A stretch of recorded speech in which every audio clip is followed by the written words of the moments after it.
एक ऐसा गुरु जिसने अपने अपमान का बदला लेने के लिए पूरी की पूरी वंशावली मिटा दी। एक ऐसा अर्शी जिसने अपनी बुद्धि से चंदन का पेड़ काटकर राख कर दिया और राख से ही एक ऐसा साम्राज्य खड़ा किया जिसने भारत को बदल दिया।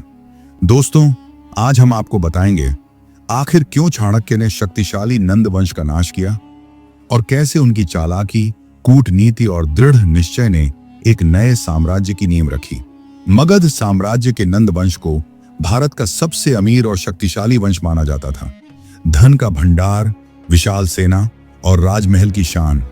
नंद शासक धनानंद को अपने साम्राज्य पर घमंड था, लेकिन कहते हैं ना, जब ताकत घमंड में बदल जाती है तो पतन शुरू हो जाता है। धनानंद के शासन में प्रजा दुखी थी, कर बहुत ज्यादा थे और राजा प्रजाजनों की बजाय अपनी विलासिता में डूबा रहता था।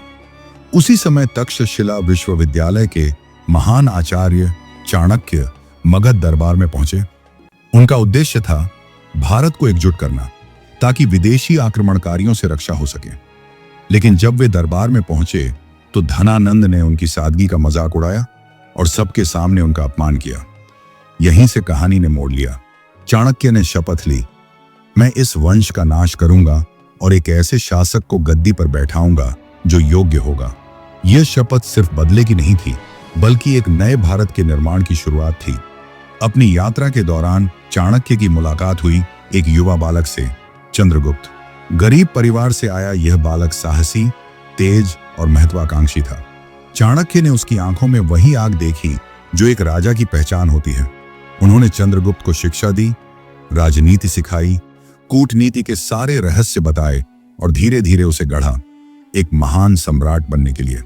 अब बारी थी शपथ पूरी करने की। चाणक्य ने नंद वंश के विरोधियों को साथ मिलाया, रणनीति बनाई और चंद्रगुप्त को नेतृत्व सौंपा। युद्ध हुआ। नंद सेना विशाल थी, लेकिन चाणक्य की रणनीति और चंद्रगुप्त के साहस ने खेल पलट दिया। आखिरकार धनानंद को गद्दी से उतार दिया गया और नंद वंश का अंत हुआ। चाणक्य की कूटनीति ने इतिहास बदल दिया। नंद वंश के पतन के बाद चंद्रगुप्त मौर्य गद्दी पर बैठे। यहीं से शुरू हुआ मौर्य साम्राज्य, जो आने वाले समय में भारत के सबसे बड़े साम्राज्यों में गिना गया।